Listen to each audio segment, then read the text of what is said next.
મિત્રો, આજે અમે તમને ઘોઘાની અંદર આવેલી એક એવી દરગાહ છે જે ખૂબ જ બયાબાન, ખૂબ જ શાંતિ અને જેને કહેવાય કે દિલને બહુ સુકૂન મળે એવી જગ્યાએ આ દરગાહ આવેલી છે. તમે મારી પાછળના જે આ દ્રશ્યો છે એ તમે જોતા હશો. જુઓ આ દ્રશ્યો, આ એવી જગ્યા છે જ્યાં તમે આવો ને તો તમને એક અલગ જ પ્રકારનું સુકૂન મળે છે, અલગ પ્રકારની શાંતિ મળે છે, બરાબર છે. અને એક અલગ જ શક્તિનો જેને કહેવાય કે સંચાર થાય છે તેવી આ દરગાહ છે જે ઘોઘા છે. ઘોઘાથી થોડીક દૂર આવેલી મારી પાછળ જોવો છો. એક સમય હતો ત્યારે આ દરગાહ જે છે ત્યાં આગળ ખાલી એક જેને કહેવાય કે ઓટલો જ હતો, ને આજના સમયમાં તમે જુઓ છો કે બહુ સારી દરગાહ બની ગઈ છે અને ખૂબ જ શાંતિવાળી જગ્યા છે. એના તમને આજે અમે દીદાર કરાવીએ છીએ, જેને કાસમસા પીર કહેવામાં આવે છે. જો આ તેમની દરગાહ છે, બરાબર છે.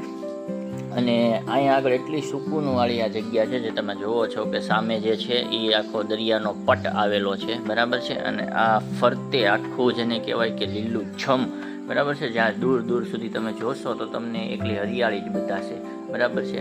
અને આ જે છે એ ખૂબ જ જેને કહેવાય કે વલી અને જલાલી વલી છે અને ખૂબ જ જેને કહેવાય કે સુકૂન મળે જે જગ્યા ઉપર એવી આ જગ્યા છે. તો ખાસ આજે અમે જગ્યા ઉપર આવી ગયા હતા, તમને જે જગ્યા છે એના તમને દીદાર કરાવ્યા અને ખાસ આ વલીના પણ દીદાર કરાવ્યા, જેને કહેવાય છે કે ખૂબ જ મોટી હસ્તી છે આ જે તમે જુઓ છો. અને કાસમસા સરકાર એમનું નામ છે, બરાબર છે.